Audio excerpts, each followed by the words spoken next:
Hello and welcome into the Take the North podcast along with Dan Wiederer of the Chicago Tribune. I'm Mark Grote of Chicago Sports Radio 670 The Score. This is our Listen to This segment, what we deem Wiederer, myself, and our producer Adam Sadzinski to have been the best audio of the week. So it has been an interesting week, Dan. So I got a feeling that we're all going to have a little something this week that's special based on everything that's happened this week. We had a pretty good menu. We weren't able to choose every item on there, so we've got a handful of selections here. But this is one of those weeks where the choices were plentiful for sure. Yeah, and in the 11th hour, Keenan Allen can be a little bit tricky to get on the microphone. He is a veteran, and he has earned that status in that locker room. Good guy, all that kind of stuff. He can be a little bit elusive. So yes. I am going to start with Keenan Allen in a conversation that I had with him, along with a couple of other reporters as well,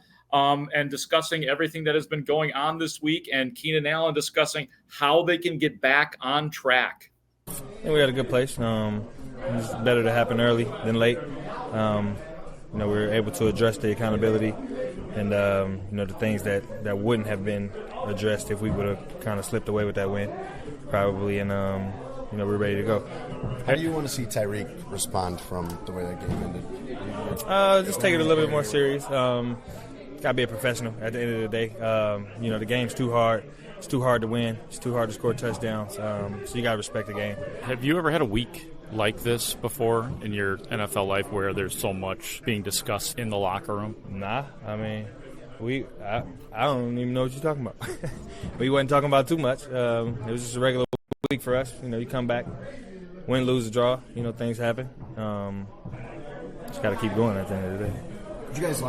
Would you like to see Tyreek play Sunday? Do you want him out there with you guys? Absolutely. Just because of what he adds in terms of talent? Yeah, he's one of the best people, one of the best persons on defense. He just had a little bonehead play. But, he's the guy who's going to bounce back and make it right and, continue to make plays for us. You've had this, I think you've had this healthy sense of wanting to address things before it gets too late. There's overreacting, but then there's also taking control of things. You guys did this a few weeks ago coming off the Indy loss. Right now, what do you feel like is important for you guys at this point in the season where you're 4-3, you have some really tough games coming up? What needs to be reckoned with in the offense right now? Just to get back on track. Be 1-0 this week. Come out and perform the way we know we can, and just put everything together. What's your opinion on why the slow starts for the offense? I don't know, bro. It's just not happening. It was suggested, too, that, for Caleb, he's 22 years old. He's a young quarterback who, whether he admits it or not, might have some jitters. Could that play a part in it? I don't know. Like I said, it's just not happening. For whatever reason, sometimes we score on the first drive, sometimes we don't. What have you seen from Caleb later in the games, like just kind of the natural progression of the game for him, where he has a couple game-changing drives for you guys? Yeah, when it counts, and we need points, we always find a way to figure it out and go get them. What have you seen from the Arizona defense? What stands out about them? They're solid. They have a different structure of defense. Buda Baker's all over the place. What do you want to see from Matt this week as far as getting you guys back on track? What do you guys need from him as a head coach? I don't know, bro. You got to act the captains of the team. I don't get into that. I play football. I do my job, bro. I show up to work. I don't care about any of that.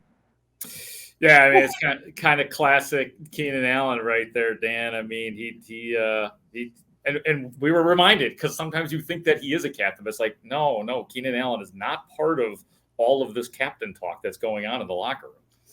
So, yeah, that finishing touch there is notable for two reasons. Number one, you've got the opportunity this week where earlier in the week when we asked Matt Eberflus how he retains the belief of the players, he said, go ask them. And we had the opportunity to go ask them, which was informative, because then we heard some things from Kevin Byard and Jalen Johnson and others about things. And then Keenan Allen gives us a chance and says, ask the captains. Well, we're going to hear from Marcedes Lewis in a minute. But before we get to that, I do think there was a lot to unpack there in that segment. Most notably, I just, this team is trying to find its way to steady ground this week. They're certainly trying to feel like they are in a good place by the time they get to kick off on Sunday. And I think there's some uncertainty in the outside world on whether they're going to be able to get there. And all it does is kind of just illuminate the sense inside the building that you don't necessarily feel a team that has unwavering belief in its coaching leadership, right? I think that's pretty fair to say after what we've experienced over the last 5 days. I'm sure you'd agree with that after the talks you've had with guys in the locker room as well. Oh yeah, no, for sure. Like there hasn't been, if not like some direct words, but just no like super backing and support other than, Kevin Byard kind of said, we still back Matt Eberflus, but I think he was maybe one of the only ones. We heard Jalen Johnson yesterday, and then even right here with Keenan Allen, that was a perfect opportunity for him. If at the end he could just, blown smoke and said, we support our head coach and Matt Eberflus is the guy and he's going to be fine and we're going to win. But he didn't. And part of that too, some of that too is he is a veteran and has seen it all and has been around, and who knows how much longer he wants to play. A lot of this stuff, he probably just considers noise and BS that he doesn't have to deal with at this point in his career. And he was pretty short too, with Tyreek, and right down to the point, bonehead play, but it's over, and he's one of our guys, even though, as you reported, the strong indications are that there will be some sort of consequence. I did see Tyreek in the locker room today, and I asked him, I said, has there been anything official in terms of a consequence? And he literally told me, I'm going to talk about the coaches about it right this instant. So we shall see. The final verdict Friday afternoon. That's it. That's as far as I could get with it, Dan. We'll see where it comes down. I'm going to give you a fist bump through the webcam here just for the work that we collectively did on Wednesday and what was a unique day, because you had a lot of things going on in the main stage room of the media room simultaneously with the locker room being open. And I felt like we were able to get to a lot in the locker room on Wednesday on a day where we needed to get to a lot inside the locker room. And one of the guys that I was able to get to at the very end of the session, there was only like 2 minutes left before they were slamming those doors shut, was Marcedes Lewis. Keenan Allen tells us, go ask the captains. Well, we did ask the captains some things about how they felt about how this week was going. I was able to track down Marcedes just in front of his locker on Wednesday, I guess it was afternoon, and just kind of ask him about the tone of things right now and where he sees things headed. Here's a little bit of that exchange. And the great teams have resolved and are able to kind of compartmentalize certain things, obviously. Last game didn't end the way we wanted to. And obviously from an offensive perspective, we could have been a lot cleaner as far as the operation. So there's really no time to kind of lick your wounds. Right? You just got to watch the film, learn from it. And as cliche as it sounds, go forward and keep rolling. And like I've always said all season, we have the leadership for that. So I'm not really worried about it. Real quick, Coach has given you guys a lot of voice as leaders. When you guys are vocal with them and express concerns, what do you hope the response is when you have those very open and honest conversations? It's just a partnership. Yeah. It's just a partnership. And, as from a player standpoint, we understand that they have a job to do as well. And it's up to the captains and the leaders to kind of understand what that climate is and be constructive about our concerns, and that's what we've been doing, and just try to be collaborative with what we want to get done. And I think we've been doing a great job. Obviously, it's hard to win in this league, so there's going to be ups and downs and smiles and frowns, and you just got to battle through it, and that's what we're doing. Ups and downs, smiles and frowns. The story of the 2024 Chicago Bears. We're in the middle of a down right now that they hopefully can swing and get back on the upswing. But I think you heard a couple things there from Marcedes.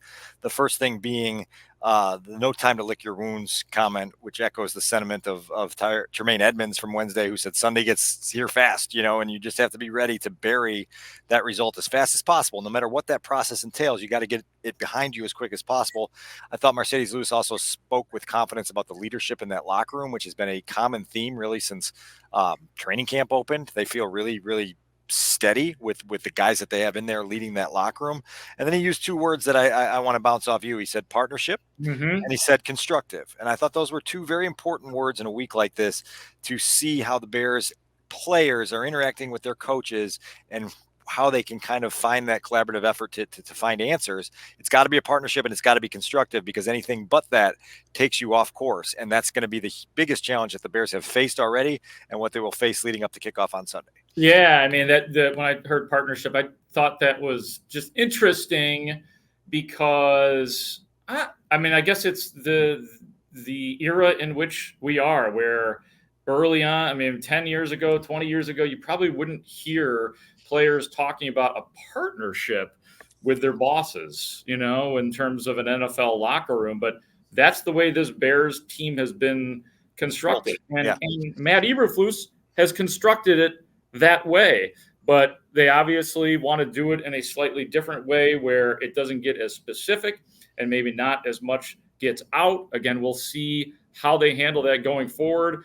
I have a hard time believing, and maybe for a week or two, but we understand what these individuals are like, what these captains are like. They're not going to give us, again, BS answers on our questions eventually. So they could say that, the coaches could say that, but I think eventually this is what you built. These are the captains you chose. You might be able to clam them up and get them to talk nice a little bit, but I think eventually this stuff, comes back to these players being very honest, including that guy Marcedes Lewis, who we just heard from. Yeah, and I wrote a longer piece at ChicagoTribune.com for Friday morning. It'll be in the Sunday newspaper about everything that's gone on here this week. And I felt like the interpretation of the players and everything they've said from Monday until Friday this week gives you two choices. Through an optimist lens, you say this is a group of players that are hungry and driven and united, and they're taking advantage of the empowerment they've been given by their coaches to take control of the situation and try to get it right.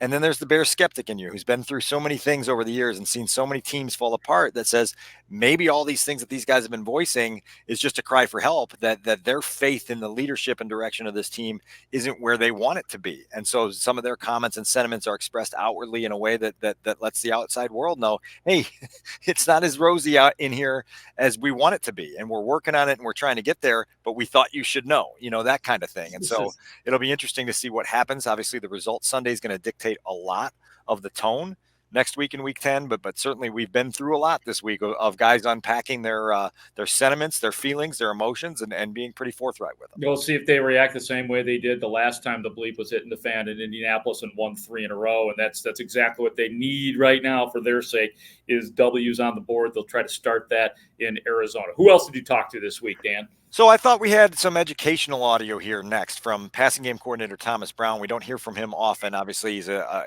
respected leader amongst that offense and a voice that's important. And guess whose name he brought up from the Arizona Cardinals defense? The one that we're hearing from everybody. You heard it. You heard Keenan Allen say it there. You heard Shane Waldron say it yesterday. Budda Baker. He's the engine of this Cardinals defense.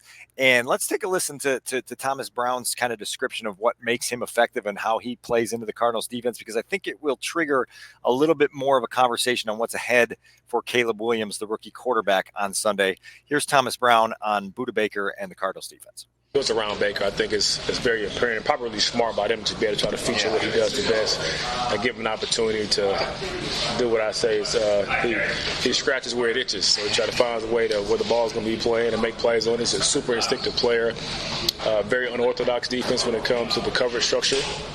So to me, it's going to be a big game to understand the rules, go through a process, and then just be able to trust your post-snap read.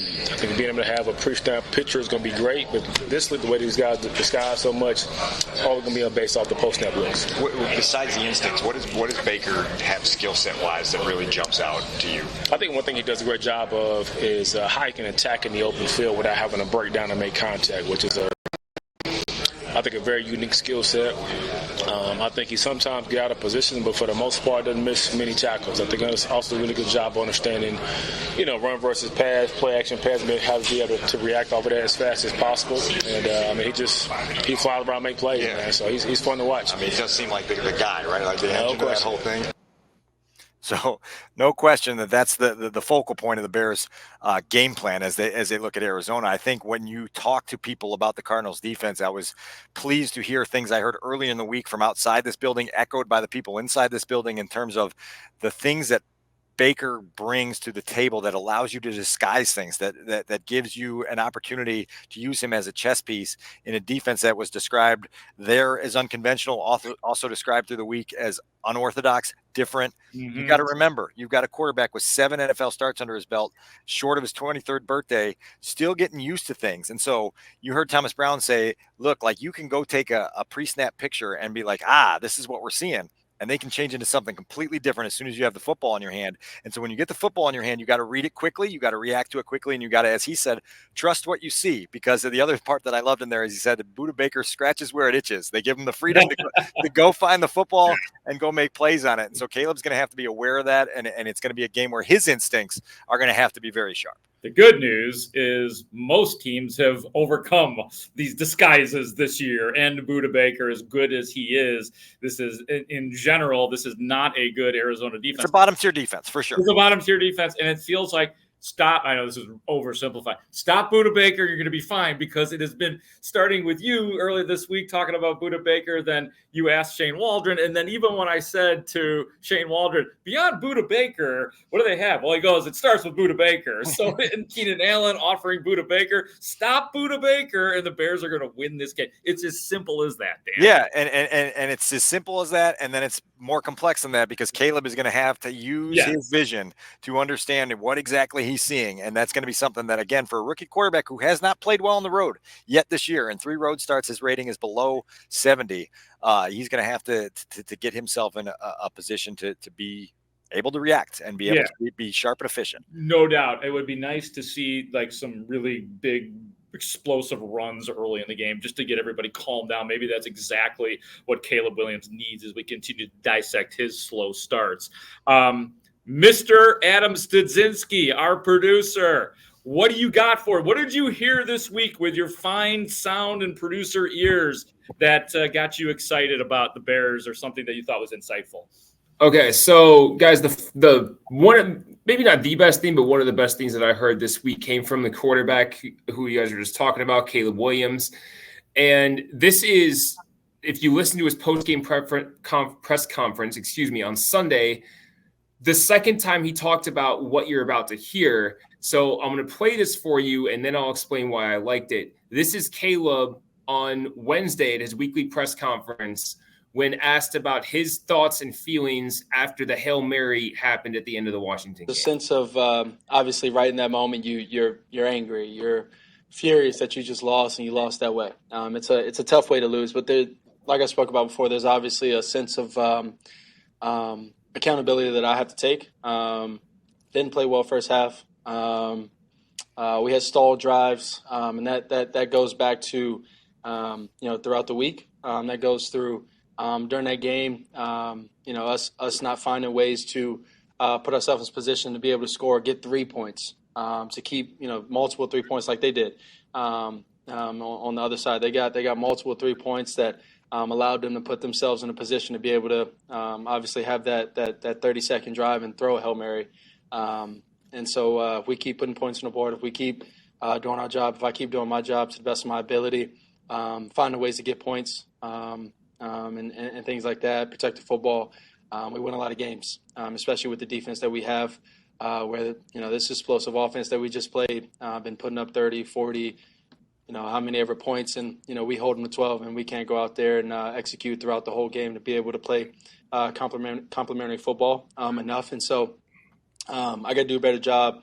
Us leaders have to do a better job leading throughout the week, and being on the details. And then when we get out there, there's obviously going to be games like that. We just got to find a way to pull it out. So, all right, guys, I think that you guys will agree with me on this. I love this because if no one else is going to take accountability in that building when it comes to the coaches, damn, at least the quarterback is. And this is the number 1 overall pick in the draft, a guy who has was declared the best quarterback in his draft class multiple years ago, a guy that's been a celebrity, has already made millions of dollars. And his first thought after they lose that game, at least the first thing he talks about, is, I need to be better. Our offense needs to be better, because if they are, then that doesn't happen. If they did just put up 20 points in that game, they would have walked out of there with a win. And I love hearing that from him. And so it gives you at least like some hope, I think, as a fan, that, man, like, if this coaching staff ends up getting jettisoned, at least the quarterback gets it. And at least he understands what he needs to do to win them more games. You're right. Studs, this is Caleb Williams. Yeah, I was going to say, Studs is right. But unfortunately, you're doing this from a relativity standpoint. You're propping him up because you're not hearing accountability from the people that you should be hearing from it. You're right. Caleb is accountable. He is all that. He's been a great leader. All of this stuff is true, but it's essential competence and minimal competency. He should be doing that. He has to be doing that. Of course. That's what quarterbacks do. So I don't know if he's so shiny as much as everybody else has sort of tainted the vision of what accountability is throughout at Haugh Hall this week. Dan, I don't know what you think about it. Yeah, I was going to say, I'll give Caleb credit. I'll give Caleb credit for looking in the mirror and saying, what has two thumbs and wants to lead the Bears to a higher ground? This guy, right? Like, and so he's turning the focus inward, pointing out things that he and the offense could do better to push this thing forward, taking some of that accountability that you need. You need steadiness from your key leaders. You need steadiness from your quarterback in a week like this. Caleb's maturity from the time he became a Bear in April until now has been admirable. It has been notable week after week after week. It has been certainly notable this week. And you have a situation also here where the Bears need the focus to turn forward. And I think what you heard from Caleb there is, okay, yeah, like we are going to turn it forward and we're going to find answers to what we can do as an offense to help the other parts of our operation work better. I did appreciate it earlier in the week when he was talking about the captain's meetings with Matt Eberflus and he called them a grown man talk. Yeah. And I thought at 22 years old, you can go ask my roommates in Champaign. I wasn't having many grown man talks, right? Like the grown man talk was when we get home from the bar at 2:30 in the morning, are we ordering Papa John's or Gumby's? You know, like that was the grown man talk we had. And so I do think that Caleb is a kid at heart. Like you see him go to Six Flags during the bye week.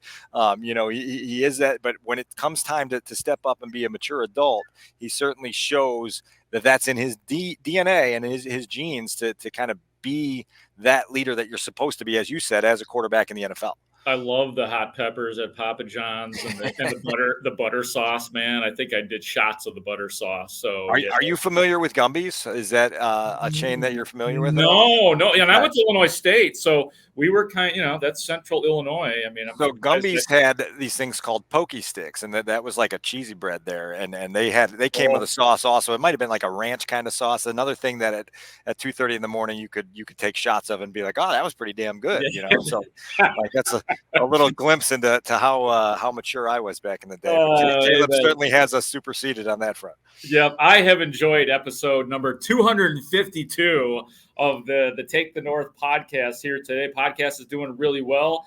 Just want to remind everybody to subscribe and like and interact. We love the interaction, Dan. Couple last notes here. I do want to let our audience know, Grote, that in the month of October, the Take the North podcast had record numbers. We had record traffic numbers, so we're on the climb. Thank you to our audience for that, for tuning in, sticking with us, and coming back for every one of the episodes we've put forth. And then I just wanted to see if you wanted to touch on really quickly the injury report from Friday as people get prepared for Sunday's game, because I think there's some notable ones this week, particularly with the offensive line. Braxton Jones declared out, Jaquan Brisker out. Feels like Kyler Gordon is trending towards not playing, even though he's listed as questionable. And then we've got a big old question mark over Montez Sweat's name. Yeah, and I will fill in a little bit here because I did see Montez Sweat in the locker room. This will be Friday, and he came very, very close to talking to us. We say, hey, can you talk? And they are not entitled. We are not entitled to have them when they don't practice. So we had the choice, and he kind of thought about it. And we're like, there's only 3 of us here, so you don't have to deal with the big Packer reporters. And he politely eventually said no. So I don't know what that says. So my gut is he's going to play. And honestly, Dan, my gut is that Kyler Gordon will be playing as well. My gut says the opposite. So it's a gut battle here. It's a gut battle here. All right. Well, we're going to find out very soon. That's awesome on the downloads. I'm glad that I'm just glad I'm not screwing up the podcast that David Haugh handed his seat over to me while he goes and does other things with his life. But that's great. Genuinely appreciate it. And we'll keep this coming, man. Like I said, Dan and I are out here at Haugh Hall just about every day and trying to bring you the best content possible. And so for that guy, Dan Wiederer of the Chicago Tribune and of The Score, for our executive producer, Adam Studzinski, who deserves a lot of credit in this podcast success as well, I am Mark Grote. We will talk to you later on the Take the North podcast. Great talk. See you out there.